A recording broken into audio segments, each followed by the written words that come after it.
Eu fugi de casa e recomecei do zero, e o mais chocante foi que meus próprios pais não perceberam por meses. Enquanto eu construía minha vida em segredo como chefe, eles continuavam como se eu ainda estivesse lá. Quando finalmente me encontrei, um acontecimento inesperado fez meu pai descobrir tudo e nada voltou a ser como antes. Imagine que você acorda em uma terça-feira comum, o sol batendo na cortina, o cheiro do café que você mesmo preparou invadindo o quarto. Você olha para o lado e vê a mulher que jurou amar e proteger pelo resto da vida. Ela sorri, te dá um beijo de bom dia e você pensa: eu sou o cara mais sortudo do mundo. Mas em menos de 10 minutos, aquele quarto que era o meu santuário se transformou no cenário de um crime emocional. O chão não apenas se abriu, ele desapareceu. Eu descobri que cada "eu te amo", cada plano para o futuro e cada toque nos últimos 8 anos eram peças de uma performance teatral digna de um Oscar. Minha esposa nunca tinha me amado daquela forma.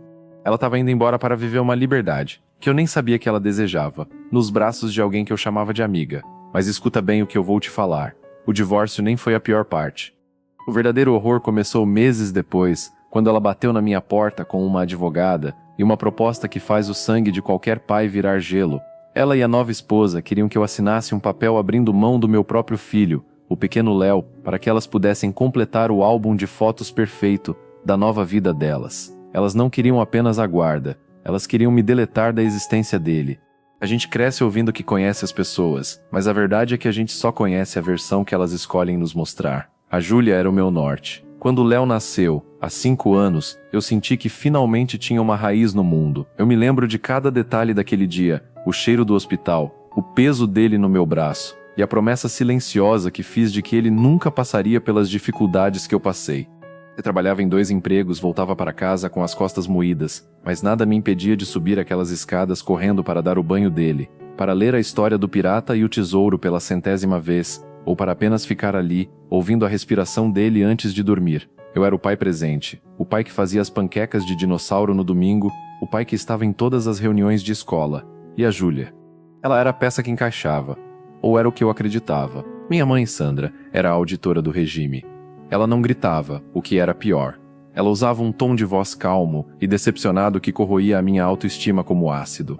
Ela cronometrava meu tempo de estudo, revisava minhas anotações de biologia e descartava qualquer coisa que cheirasse a criatividade. Eu tinha um caderno escondido, um diário de receitas onde eu anotava combinações de temperos que imaginava enquanto fingia estudar o ciclo de Krebs. Um dia ela achou. Ela não rasgou na minha frente. Ela simplesmente o colocou na churrasqueira e me chamou para ver as chamas. "Estamos limpando as distrações, querido", ela disse, sorrindo. Para eles eu não era um filho. Eu era um investimento de longo prazo que precisava render prestígio social na mesa do clube. A pressão era física. Eu sentia um peso constante no externo. Uma queimação que eu achava que era gastrite, mas era apenas o desejo sufocado de ser outra pessoa. Os jantares na nossa casa eram um espetáculo de hipocrisia. Minha mãe servia comidas insossas, cozidas demais, feitas apenas para nutrir o corpo, nunca a alma. Eles odiavam o prazer de comer. Para o meu pai, sentar para comer era uma interrupção logística no dia de um homem importante. E ali, mastigando aquela carne cinzenta e seca, eu jurava a mim mesmo que um dia eu faria as pessoas chorarem de alegria ao provarem algo que eu preparei. Eu queria criar vida, enquanto eles queriam que eu apenas tratasse da morte iminente em um hospital. A gota d'água não foi uma grande explosão cinematográfica. Foi uma percepção fria e cortante no meu aniversário de 21 anos. Eles organizaram um jantar com outros médicos. Eu era um enfeite da mesa. No meio da noite, meu pai se levantou, fez um brinde ao futuro cirurgião de renome da família e me entregou uma caixa de veludo. Dentro, um relógio de luxo, pesado, de ouro, com a inscrição gravada no verso: "Para o Dr. Arthur, a precisão que salva vidas." Eu olhei para aquele objeto e pela primeira vez vi a algema que ele realmente era. Aquele relógio estava contando o tempo de uma vida que não me pertencia. Naquela noite, enquanto os convidados riam e falavam de cirurgias e investimentos, eu percebi que se eu ficasse ali, eu morreria por dentro antes dos 30. O plano de fuga começou naquela mesma madrugada. Eu já vinha guardando cada centavo que podia. Durante 2 anos, eu vendi marmitas gourmet para os vizinhos do condomínio e para os funcionários da limpeza, tudo por debaixo dos panos. Eu cozinhava na calada da noite, quando meus pais tomavam seus remédios para dormir, e entregava as quentinhas no portão dos fundos. Eu era o chefe fantasma do bairro. Juntei o suficiente para uma passagem de ônibus e 3 meses de aluguel em uma pensão barata na capital do estado vizinho. Na manhã da minha partida, o silêncio da casa era ensurdecedor. Meus pais tinham saído cedo para um congresso e voltariam só à noite. Eu andei pelos corredores, olhei para as fotos de família onde eu nunca estava sorrindo de verdade, e peguei minha mochila. Levei apenas roupas básicas e o meu tesouro mais precioso, um conjunto de facas profissionais que eu tinha comprado escondido e mantido enterrado no fundo do armário, enrolado em toalhas. Eu não deixei bilhete. Eu não deixei rastro. Eu queria testar o amor deles pelo vácuo que eu deixaria. Eu queria ver quanto tempo o investimento faria falta. A viagem de ônibus durou 12 horas, mas pareceram 12 anos. A cada quilômetro que o ônibus avançava, eu sentia uma camada de chumbo caindo das minhas costas. Cheguei na capital com um cheiro de óleo diesel e a esperança de quem não tem nada a perder. Consegui um quarto em uma pensão que cheirava a mofo e desinfetante barato, mas para mim era o Palácio de Versalhes. No dia seguinte, eu já estava na rua batendo de porta em todos os restaurantes que eu tinha mapeado na internet. Eu fui rejeitado em 10 lugares em um único dia. Você não tem experiência. Cadê seu diploma da Le Cordon Bleu? Precisamos de alguém que saiba o que está fazendo, garoto. Mas eu não desisti. No final do segundo dia, entrei em um restaurante francês chamado L'Héritage. O cheiro que saía daquela cozinha era diferente. Era manteiga de garrafa, tomilho fresco e vinho reduzido. Era o cheiro da alma.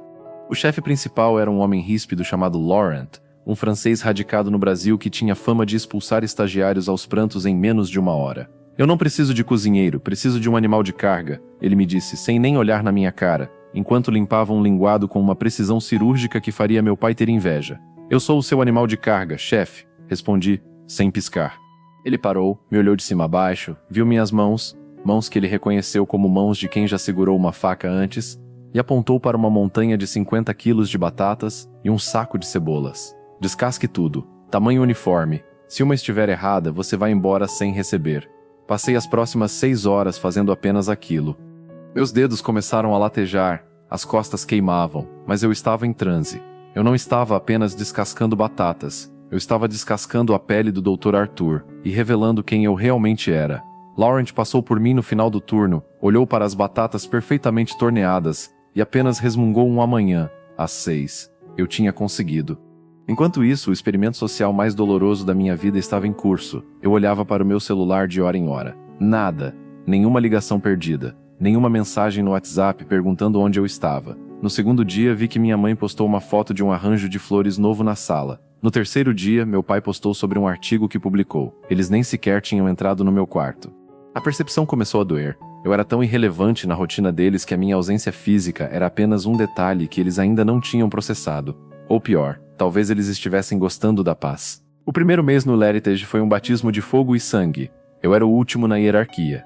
Eu lavava o chão, limpava os ralos entupidos de gordura, polia as panelas de cobre até que elas brilhassem como espelhos e nos momentos de pico, eu era o garoto dos recados. Mas eu mantinha os olhos abertos. Eu absorvia cada movimento do Laurent, cada técnica de emulsão, a forma como ele equilibrava a acidez de um molho béarnaise. Minhas mãos, que deveriam estar segurando bisturis em salas de aula climatizadas, agora estavam cheias de cortes de faca, calos e queimaduras de gordura quente. E quer saber a verdade? Eu nunca me senti tão vivo. A dor física era honesta. A dor que eu sentia na casa dos meus pais era uma agonia psicológica invisível que não tinha cura. Mas a revolta começou a crescer dentro de mim como um tumor. 2 meses se passaram. 30 dias transformados em 60. Eu mudei de estado, mudei de vida e meus pais, nada. Eu comecei a trabalhar com uma fúria cega. Se eles não me queriam como filho, se eu era tão fácil de esquecer, então eu os faria ver o meu nome em todos os lugares. Eu queria que eles ligassem a televisão ou abrissem um jornal e dessem de cara com o meu sucesso. Eu queria que o arrependimento deles fosse tão amargo quanto um limão siciliano passado do ponto. Laurent percebeu minha obsessão. Em uma noite de sábado, com o restaurante lotado e a pressão no limite, um dos cozinheiros da linha de frente passou mal. O salão estava um caos, pedidos acumulando, clientes VIP reclamando da demora. Laurent olhou para a cozinha, viu o desespero nos olhos dos outros e depois olhou para mim, que estava no canto polindo pratos. Arthur, deixe essa merda de pano e vem para a praça de carnes. Se você errar o ponto de um único filé, eu te jogo no lixo junto com a comida. Entendeu? Meu coração disparou. Era a minha chance. Naquela noite, eu não fui um ajudante, eu fui um maestro. Eu lembrava de cada detalhe que tinha estudado escondido no meu diário de receitas queimado. A carne saía no ponto perfeito, selada por fora, suculenta por dentro. Laurent não disse obrigado. Ele não era desse tipo. Mas ele me deu o seu próprio avental de reserva no final da noite. Um avental de linho pesado, com o logo do restaurante. Você tem o demônio no corpo, garoto. Use isso a seu favor, ele me disse. Mas o vazio em casa continuava. Eu monitorava as redes sociais deles como um masoquista. Vi fotos deles em jantares beneficentes, sorrindo, agindo como se tivessem a família perfeita. Em uma foto específica, vi meu pai segurando um copo de vinho caro, sentado exatamente na cabeceira da mesa, e a cadeira ao lado dele, a minha cadeira, estava vazia, mas coberta por uma bolsa de grife da minha mãe. Eu tinha sido substituído por um acessório de moda, a injustiça queimava. Como eles podiam ser tão frios? Como podiam não sentir o silêncio no corredor? Eles eram médicos, porra. Eles deveriam salvar vidas, mas não conseguiam nem perceber que a vida do próprio filho tinha evaporado debaixo do nariz deles. Até que, numa terça-feira chuvosa, após exatos 4 meses e 12 dias de silêncio absoluto, o mundo decidiu colidir. Eu estava na cozinha, preparando a base para o serviço de jantar. O restaurante estava calmo, apenas o som das facas batendo nas tábuas e o chiado de um caldo de legumes no fogo. Meu celular, que ficava sempre no silencioso em cima da bancada, vibrou. A luz da tela iluminou o granito escuro. O nome que apareceu me fez perder o fôlego, pai. Minhas mãos começaram a tremer tanto que eu tive que largar a faca para não me cortar. Meus colegas de cozinha me olharam, mas eu não conseguia falar. Saí para o beco dos fundos, onde o lixo era recolhido, sob a chuva fina, e atendi. Eu esperava tudo. Esperava um grito de "Onde você está?" Esperava uma ameaça de polícia. Esperava um choro desesperado da minha mãe.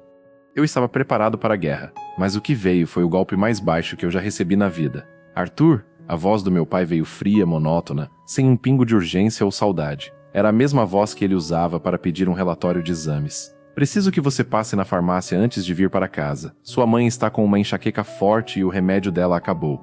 Aproveite e traga aquela água tônica que eu gosto. Não se atrase. O jantar vai ser servido às 8 e temos convidados. O mundo parou.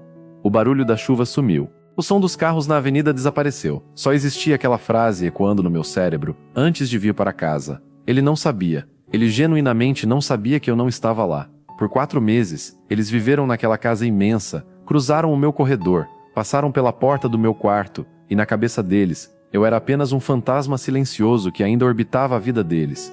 A negligência não era apenas falta de carinho, era uma desconexão total com a realidade. Eu era tão invisível que a minha ausência física não tinha alterado em nada a percepção deles sobre a própria rotina. Pai, eu disse, e minha voz saiu como um sussurro rouco, uma mistura de riso histérico e um choro que eu estava segurando há anos. Eu não moro mais aí. Eu saí de casa há 4 meses. Eu mudei de estado, pai. Eu estou a 800 quilômetros de distância. Houve um silêncio. Um silêncio que pareceu durar uma eternidade. Eu podia ouvir o tic-tac de um relógio do outro lado, provavelmente o relógio de parede caro da nossa sala. Não seja ridículo, Arthur, ele respondeu, agora com um tom de irritação crescente. Pare de inventar histórias para fugir das suas responsabilidades. Eu vi você ontem no corredor. Ou foi antes de ontem, não importa. Deixe de drama e venha logo. Sua mãe não está bem. Você não me viu, pai. Você viu a sombra do filho que você queria ter. Eu estou em um restaurante agora. Eu sou subchefe. Eu estou cozinhando. Eu estou vivendo a vida que você disse que me faria um fracassado. Nesse momento, a voz dele mudou. O tom de confusão deu lugar a uma fúria gélida, uma autoridade que tentava me esmagar através das ondas de rádio. Então é isso? Você fugiu para ser um servente de cozinha? Você tem noção do que isso faz com a nossa imagem? Você é um covarde, Arthur. Você vai pegar o primeiro ônibus e voltar para casa agora. Eu vou ligar para a faculdade de medicina e ver o tamanho do estrago que você causou. E escute bem, se você não estiver aqui amanhã cedo, eu vou garantir que você nunca mais consiga fritar um ovo nesta porra de país. Eu conheço o dono desse restaurantezinho onde você está. Ele me deve favores. Eu vou destruir essa sua carreira antes mesmo dela começar. A ameaça pairou no ar, pesada e real. Ele não queria o filho de volta por amor. Ele queria o objeto dele de volta para não passar vergonha no clube. E ele tinha o poder para cumprir o que disse. Meu pai era um homem de contatos poderosos. E o mundo da alta gastronomia é menor do que parece. Antes que eu pudesse responder, a porta dos fundos se abriu e Laurent apareceu. Ele não estava com a cara de chefe ranzinza de sempre. Ele parecia pálido, tenso. Arthur, larga esse telefone agora. Ele sibilou, puxando meu braço. A mesa 4 acaba de ser ocupada. É a crítica gastronômica mais poderosa do país. A mulher que pode fechar um restaurante com um parágrafo. E ela não veio sozinha. Ela está com um acompanhante VIP que exigiu um menu degustação exclusivo preparado pelo novo talento da casa. Se você errar uma grama de sal, nós dois estamos na rua. Entra agora. Eu olhei para o celular. com meu pai ainda gritando do outro lado sobre como ele ia apagar meu nome da história da família, e olhei para a cozinha em chamas atrás de Laurent.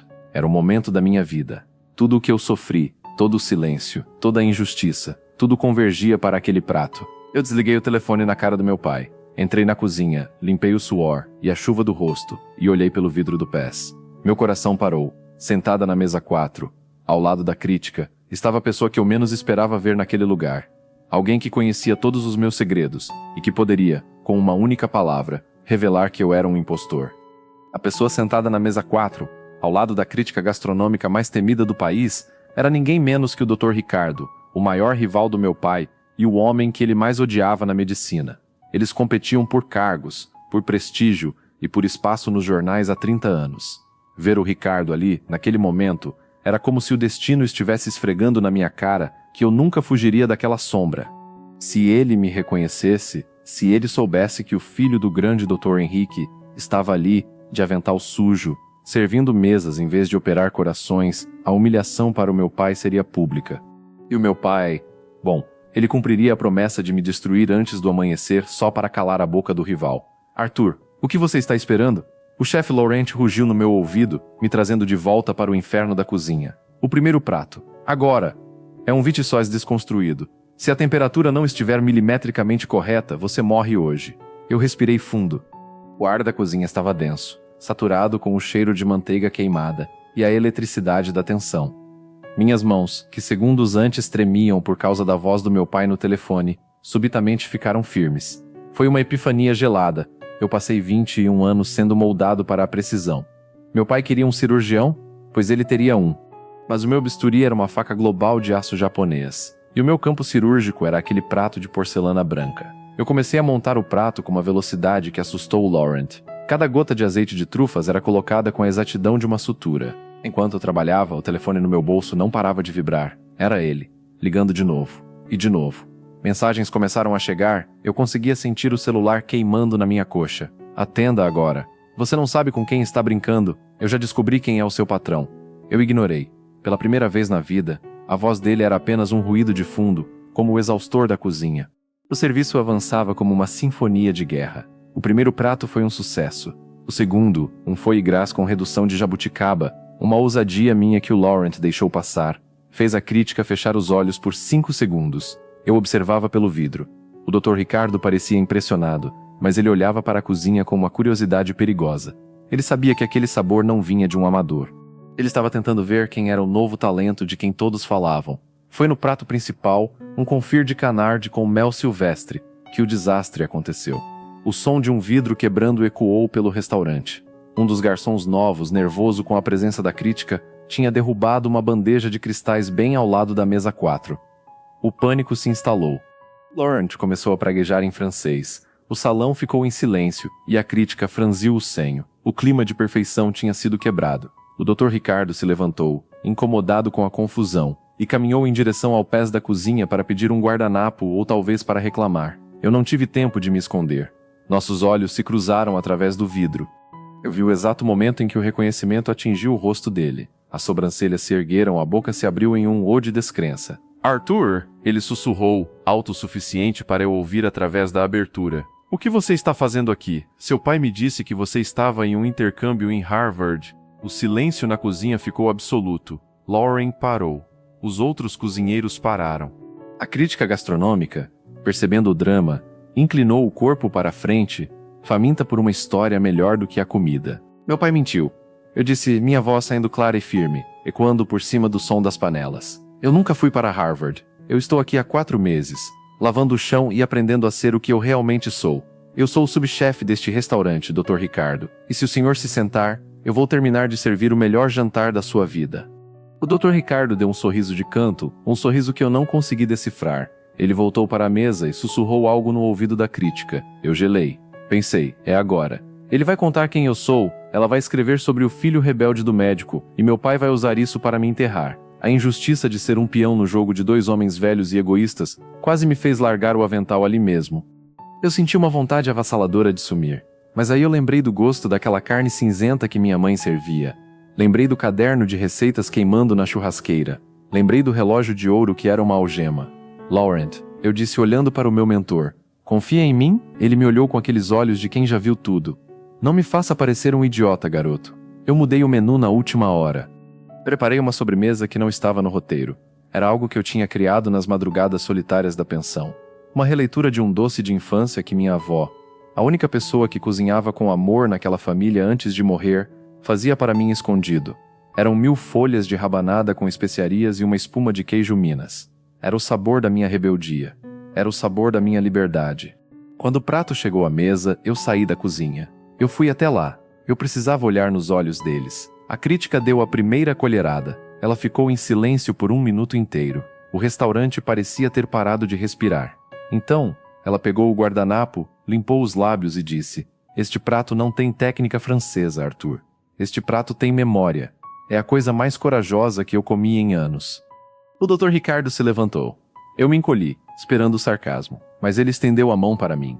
"Seu pai é um idiota, Arthur. Ele sempre buscou a perfeição nas pessoas como se elas fossem máquinas. Mas você encontrou a perfeição no que é humano. Eu vou garantir que todos saibam quem preparou este jantar." Naquela noite, o restaurante explodiu em aplausos. Laurent me deu um abraço que quase quebrou minhas costelas. Mas a verdadeira reviravolta ainda estava por vir. Saí do turno às 2 da manhã, exausto, com um cheiro de vitória e fumaça entranhado na pele. Peguei meu celular. Havia 32 ligações perdidas do meu pai e uma única mensagem de texto da minha mãe, enviada há 10 minutos.